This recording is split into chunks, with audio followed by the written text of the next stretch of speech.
Scott and I met at Edgar Evans State Park Marina. He was working at the front desk as the front desk manager, and I was working as a dock runner. She had a hat on and all this curly hair flying out the back, so it was an immediate, I would say, attraction probably more than anything. I thought he was a nice looking guy, but didn't really talk to him a whole lot that first day. And I got really busy one day, and being the Casanova that I think I am, I decided that I would, and I did need her as well to work. It was a very busy day, but I thought I would try to kill two birds with one stone and try to get a date out of it as well. He took me out, and it was our first unofficial first date, but we ended up talking until 2 o'clock in the morning, and it was just wonderful, but we had to be back at work at 8 o'clock the next day. I've never been in a situation, let alone a first date, where I was with somebody where the idea of making a move or trying to grab a hand or get a kiss, it never had any opportunity to blossom.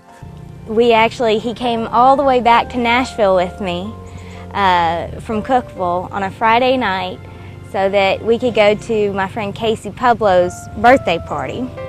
And it was really kind of amazing that he got along so well with all my friends and everything. He was just really great. When she came to my apartment before we went out, I remember looking over the parking lot and I saw this flame curly hair and a convertible Mustang, and I was almost intimidated to a degree because I knew I was getting involved with somebody that knew what was going on.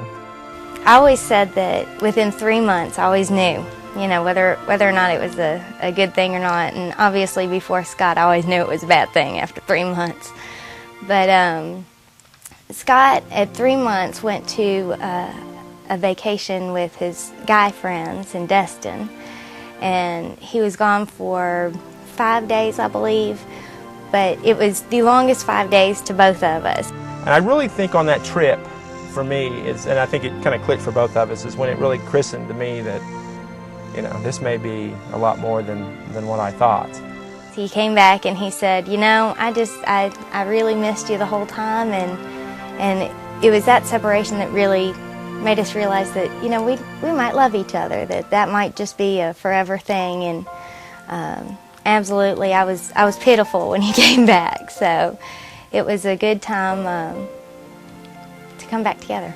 I think as far as characteristics go, there are several. She's a beautiful girl. She is one of the most intelligent people I've ever been around.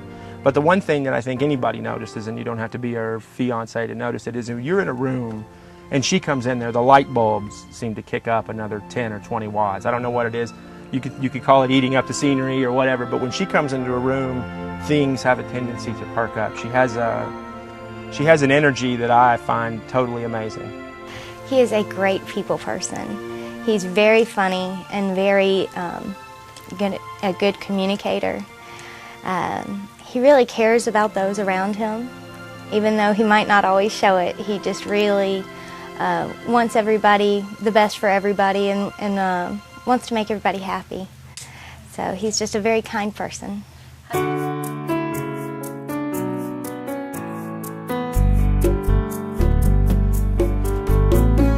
I had to try to find a moment to get, you want to talk to her dad first, you want to talk to her mom first. I wasn't really sure what the southern way of who to go to first was, so I really kind of had to wait until Katie was out of the room.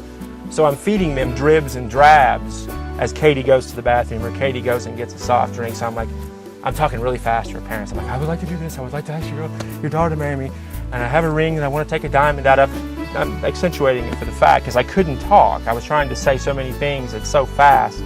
And once I was able to stammer it out, kind of like I am now, once I was able to get it out, it was just a matter of, they were wonderful people to deal with as far as going that. You couldn't pick better, kinder people to ask. But when you're asking for a daughter, it's not like borrowing the car or something like that.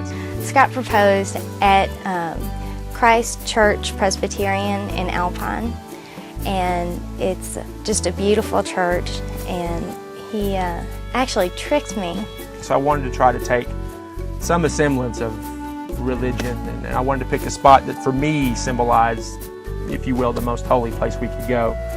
So I decided to talk to our pastor here at Christ Church Presbyterian and made arrangements to have the doors open at a certain time. Once we got up here, he said, you know, why don't we just go by my church and I can show you my church because you've never seen that. And I thought, well, all right, I'm along for the ride anyway.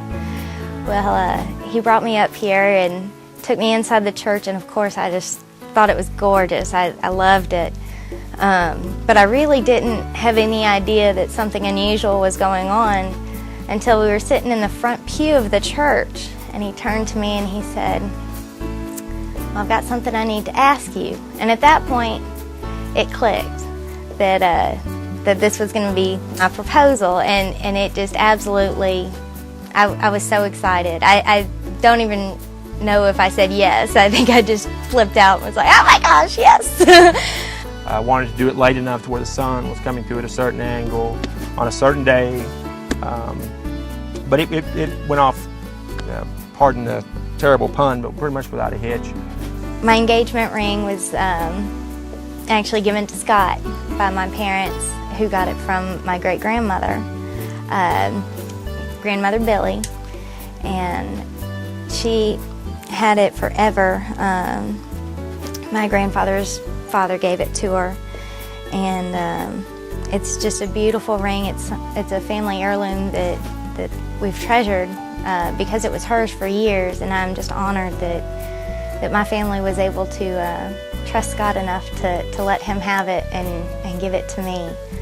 And it's absolutely what I wanted from the time that I was very young. If I knew that she was going to want to wed on the water, I knew that was going to be a fact. That I'm getting my dream wedding that I've dreamed of since I was, 6 years old.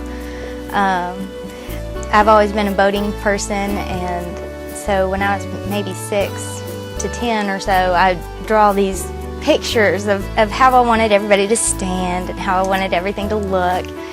And really, I hate to say it, but those childhood pictures became the blueprints for my wedding.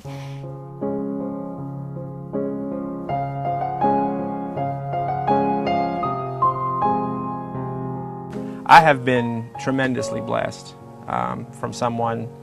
To start off with my father, I get 90% of what I am from him. My attitude, my smart mouth, my cleverness, my street savvy, and really the ability to do things the right way. And that's not just work, that's driving the speed limit, that's, doing this, doing that. I get that from him. My mom and stepfather are two of the best examples of teamwork that I've ever seen. As I've got to know them as an adult, to see what they do together, the way they are interlocked to me is amazing. There's no better setup than those two. They set a great example for Katie, just like her parents do for us. They set a tremendous example of what we should try to be as husband and wife. I'm Daddy's little girl, and I love my dad very, very much, and he has done an excellent job, I think, of raising me to this point. Both my parents are wonderful people and have absolutely built my character, and I know that without their backing, I would not be the person I am today, and probably not the person that Scott fell in love with. So both my parents had a lot to do with the person that I am today, and I appreciate them so much.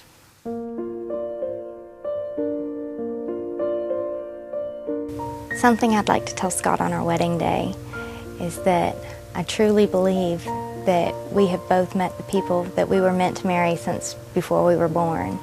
I think that God had a plan for each of us, and that if we hadn't have had the wild and woolly years that we had when we were younger, we wouldn't have been the people that we are today. And I thank God every day that He's brought you into my life, and that we both had the background we had coming into it so that we could meet and so that we could develop the love that we have. She is the absolute love of my life. There is no question. I've had the privilege, at 36 to have dated people, and I've lived and seen. I have never seen or been around, or I'll put it in a simpler term. I can't imagine waking up and her not being there. I don't think there's one aspect of my existence that is not dependent on her. romantically, socially, friend-wise. I mean, she's my absolute best friend in the world.